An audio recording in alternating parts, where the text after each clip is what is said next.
Welcome. This is where Dinesh and I get together and we talk about all things trekking in Nepal.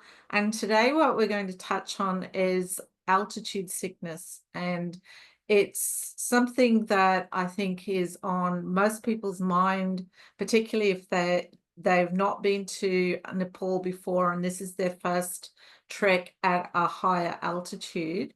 But before we dive into talking about that, my name's Michelle Hill. I'm an AI transformation expert and a business coach.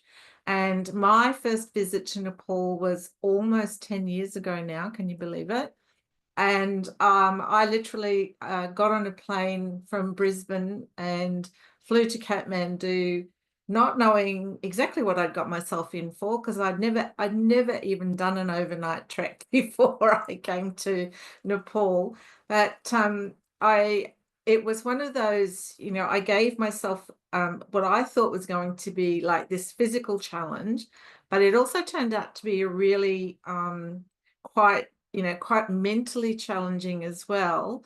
But when I got to base camp, or like because I was with a bunch of people, that feeling when you actually succeed and you stand there and it's like, oh my God, I did this. You really feel like you can actually do anything that you put your mind to. And for me, that was a real change in terms of how I looked at personal development and my personal growth and my learnings as well. And then I came back a couple of years later and I did Annapurna circuit.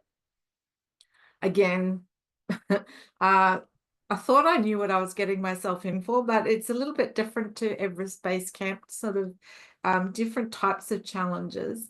And then before we started the recording today, Dinesh and I were just talking about later in the year when I come to Nepal and doing Langtang Valley. So that's going to be amazing as well. So I'm going to hand over to Dinesh so he can introduce himself and then we'll dive into today's topic. Well, well, thank you, Michelle. And it is we are just starting this meeting after a long break, maybe a couple of weeks of break because of in Nepal at the moment it is spring season. That means lots of trekking travelers come for the trekking, and I was this week ago on the trekking to the Annapurna base camp. One of the yogis groups from the San Francisco and Berkeley were the best. Anyway, I'm Dinesh Karki, born and grew up in the eastern part of Nepal, where the Mount Everest is located. And yep, I spent my childhood in the same region where I was grown, and still my parents are living same place where I was born. And after complete my school, like not like school, primary school, then after I traveled to came to Kathmandu for more study and for of course for work. As in my hometown, there was not like a big school, a more high school for continue to study there. Looking for some opportunities and getting like more educations. As a young boy, traveled to came to Kathmandu, and another good things. I have some senior brothers who used to live here, and I just follow their footprint and just stay with them. And at the meantime, I'm just learning and uh, I mean like study and then looking job, right? And then there is the only options was joining the porter in trekking sector, as a tourism. So when I was 14, my first job I involved as a porter to do the Everest base camp, carrying like a 40 kg of luggage of trekkers. Started that day my job, and then until today I'm continue. Before I became guide, I spent like almost half decade as a porter and covering the most popular destinations of Nepal like Annapurna, Everest, and Kanchenjunga, Makalu. Like most of the hard trekking I done as a porter. At the meantime, for this hard time, I convert as a learning period. That means I learn every day, every single English word I just hear from the trekkers and what they speaking in English. It was quite interesting for me as a village boy. There was not a proper English place where I need to learn in basic things, but I could not because of there was not nice school. That means my English was very basic since I like doing the porter things. Since from beginning to the work when I was doing the porter, every day I pick the one words and just playing same this word to be, and then that means after hard working, I became a guide. Before I, of course, because before I became a guide, I need to do a lot of training, like first aid training, and then I should be the certified guide from the Nepal government also. All I done with all the same time learning a lot of things, and also I was carrying my study in my high school. But sometime when the examination is happening in Kathmandu, I was in the mountain, and some of my friend called me, "Where are you? Your exam is here." But because of the both job at the same time was quite difficult to handle for me that time. But I was happy because of I already involved and I already started to love this my job, right? So, and I guided one of the toppest level company in Nepal, which is based in Nepal, more than 12 years.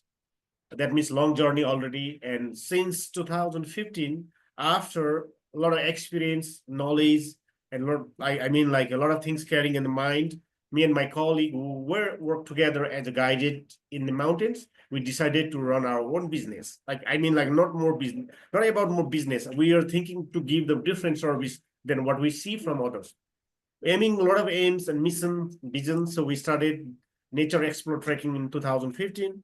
Well, it is already 10 years today if we look back to the past. And I think where Michelle and I meet after the 2015, somewhere you were trekking to the Everest Base Camp, right? Yeah, Uh, I was trying to think about that the other day, and I'm not sure whether I met you that trip or the Annapurna trip. I'll have to uh, I'll have to yeah, look back at the photos and have a look. So yeah. Anyway, yeah, it's after a long long time. experience, It doesn't matter which trip, it's a long time. Yeah. yeah, long time. Yeah. I think you if you see the photos that we made for the first time and have tea in your front of your Yeah. hotel, maybe we Yeah. were like different. Yeah. No. A little bit less wrinkles. Yeah, yeah. Yeah. And anyway, so running this my small company 10 years now. Behind of me, there is so many gentlemen are working as guiding as my team, office team. And we're yeah, after establish the company, we faced a couple of difficulties like earthquake in 2015. At the same year, like we started. And then another COVID is everyone for same, but we are also more suffering because of a couple of years without job, we're staying in family in Kathmandu. It's quite challenging, but we handle. We're lucky, and yeah. Then after we continue in this our journey. After we establish our company, we serve more than 1,000 people, and everyone.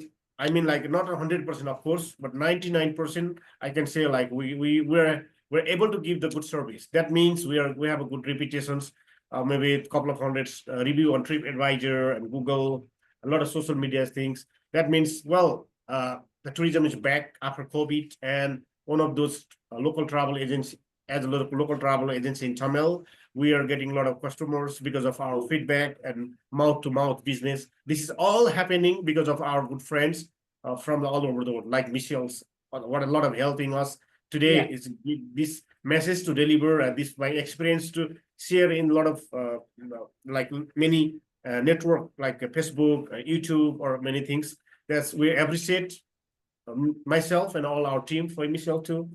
And yeah, and then we are quite adventure and challenging and big, like a more strong company in Tamil, more than thousands groups we already uh, arranged, and especially in the high trekking. Like one of our biggest experience, if I remember now, this was the Great Himalayan Trail. Actually, it is called Upper Great Himalayan Trail.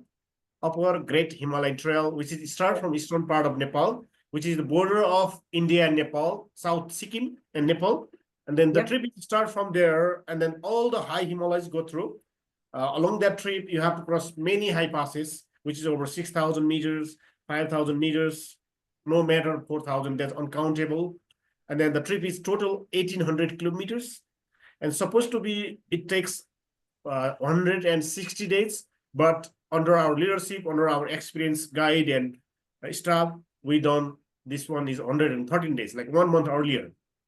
So this never done other organizer. So this we record in Nepal tourism, and we are like because of this is happened because of our strong team, And this was the one example, but such many trips we already done.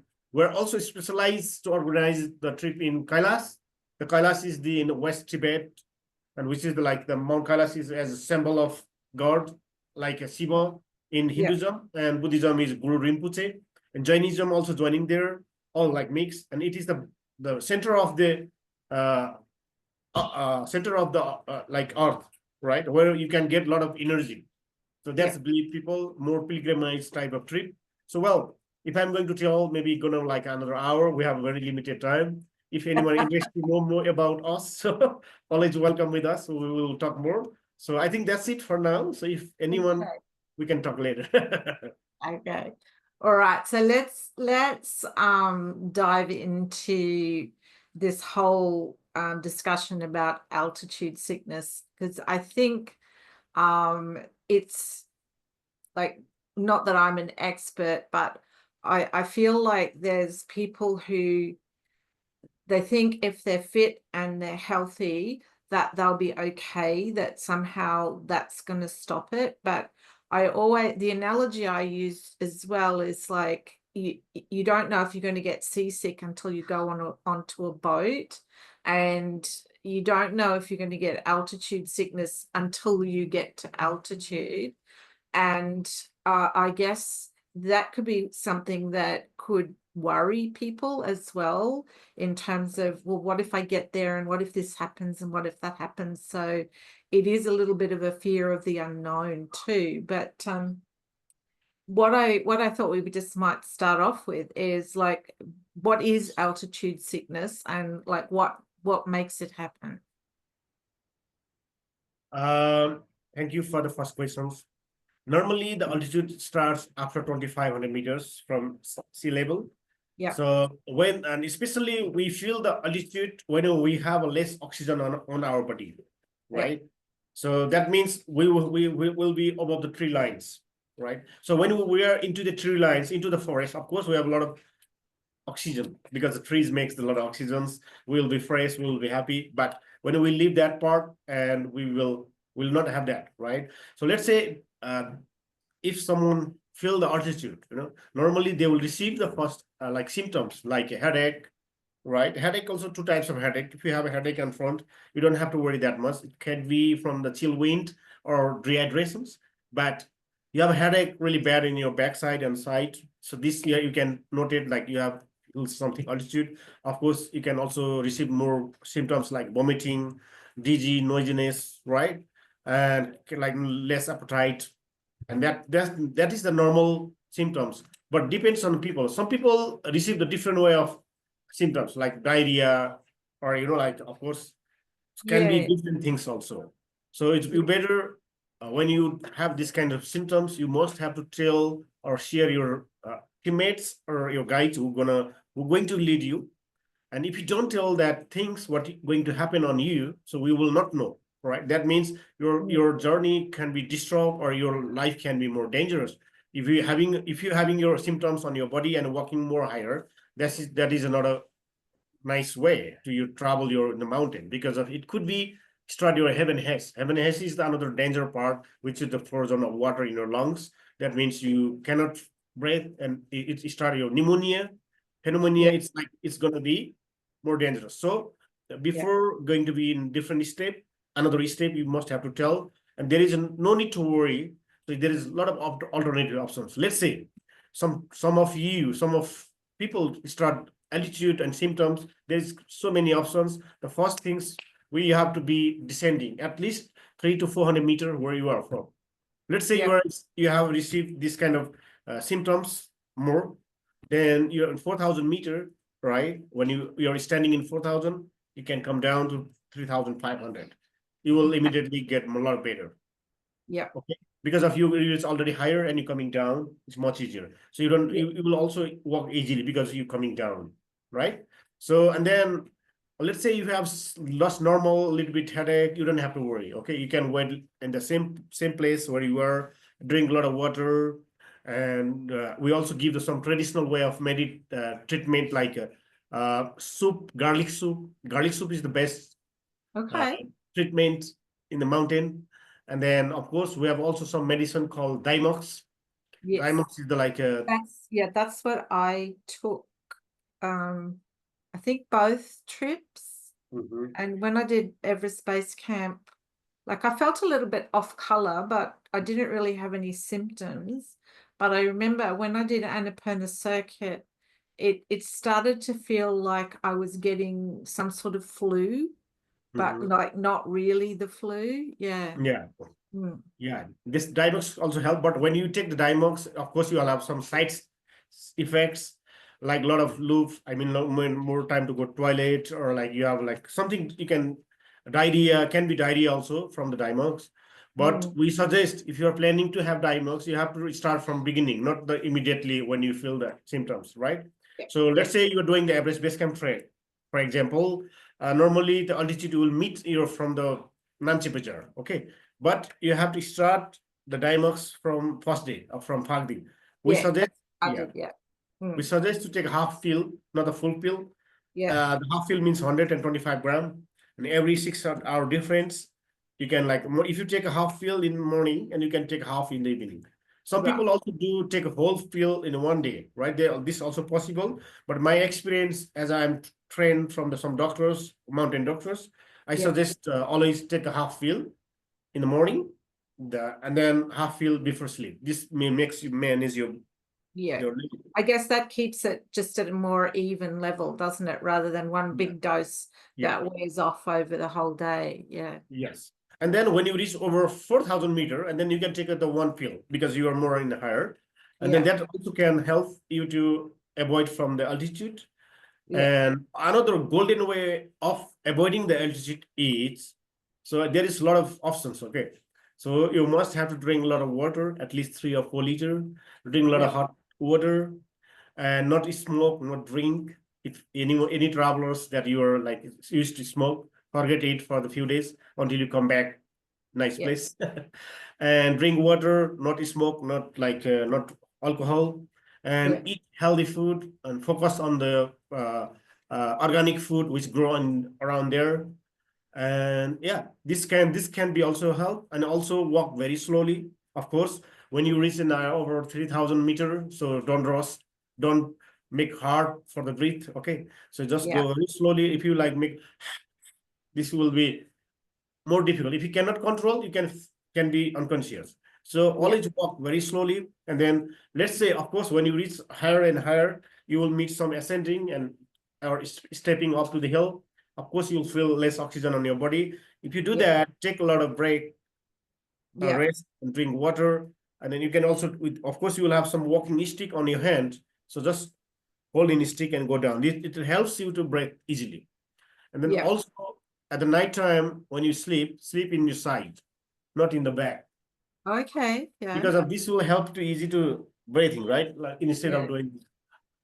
So this also break. Does it matter which side? Is it better to Yeah, sleep? no matter any side, but it's better is like in this on the side sleep is Yeah. always helpful in the high place, not from the beginning of trek. When you feel like difficult to breathe, or even not difficult to breathe in high place over 4,000 meter, when you are sleep on side, this is a lot of helps. And Okay. then of course, nowadays a lot of technology is rich even in the mountains.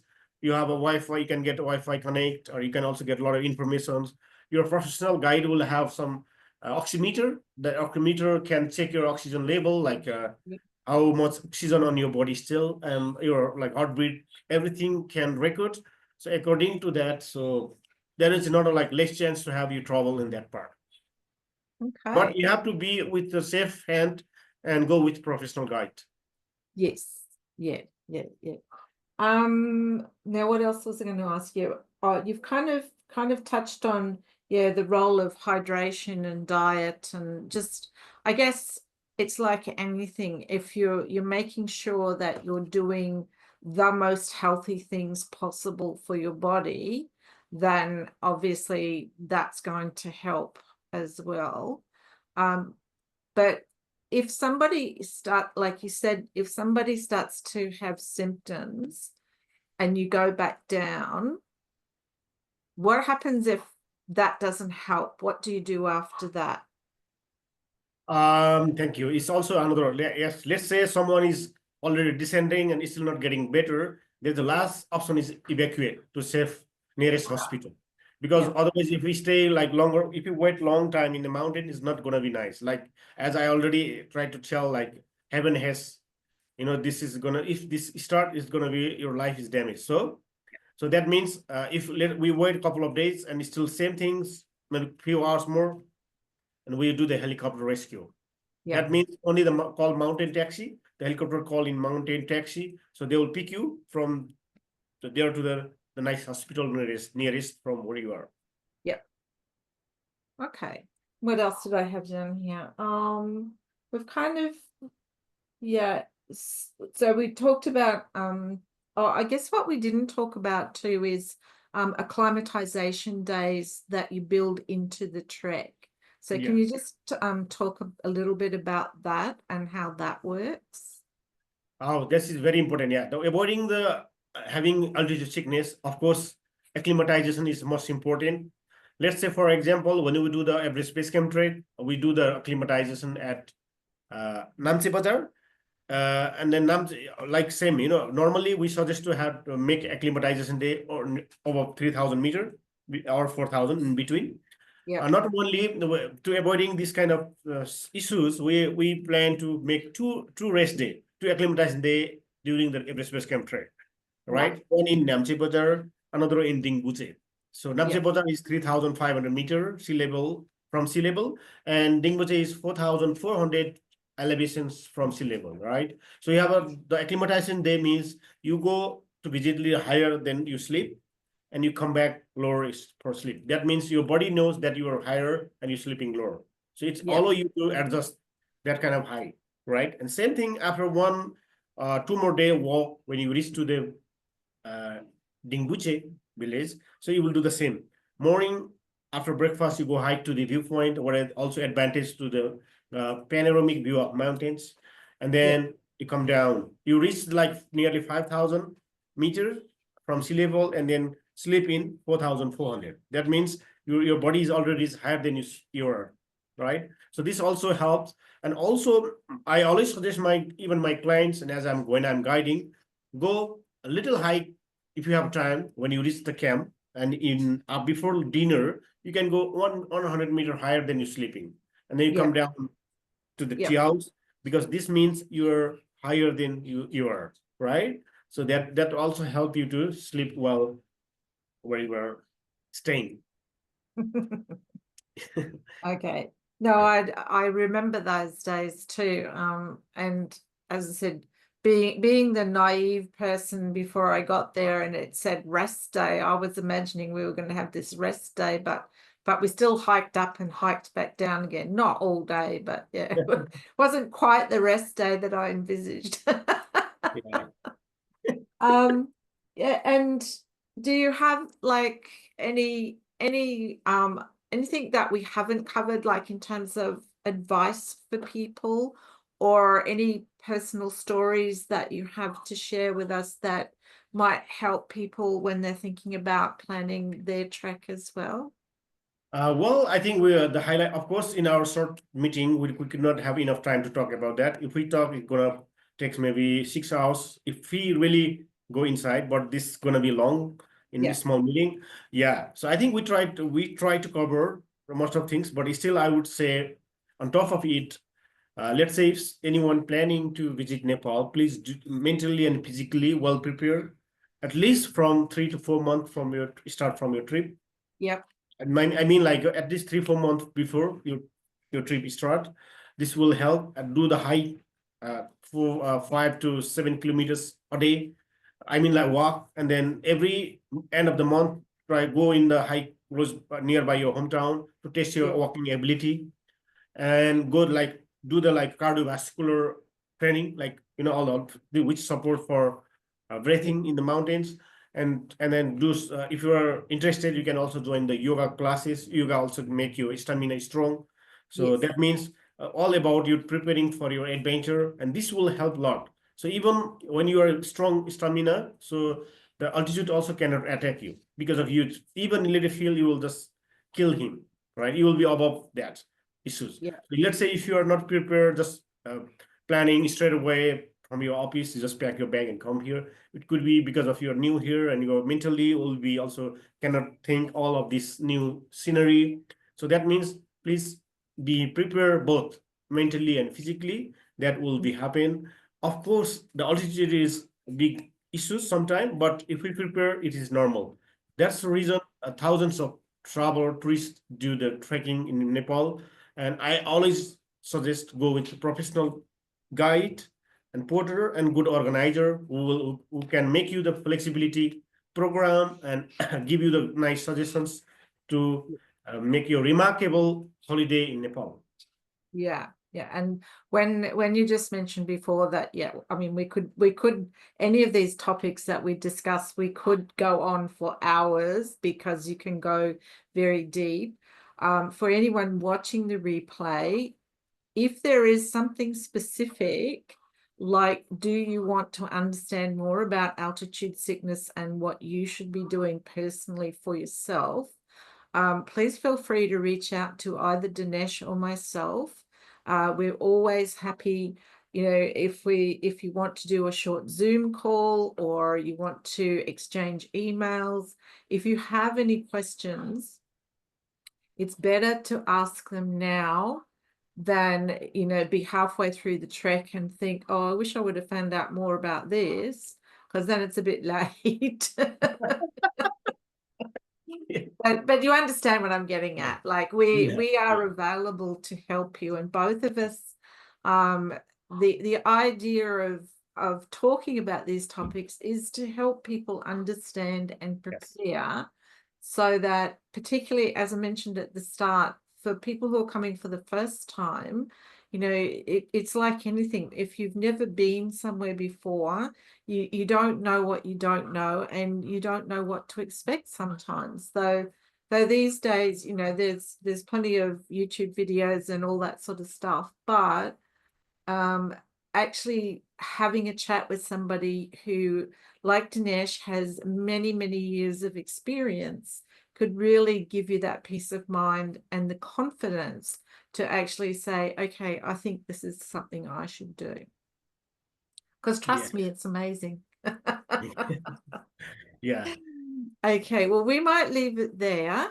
Mhm. And as I said, anybody who wants to reach out, just go to the website natureexploretrek.com/contact. Just fill out the contact form, just tell us what you want, and we will take it from there. Did you Yeah, want thank to you. add anything else, Dinesh? No, I think yeah, we are done for today. Yeah. Okay, well, namaste. Namaste.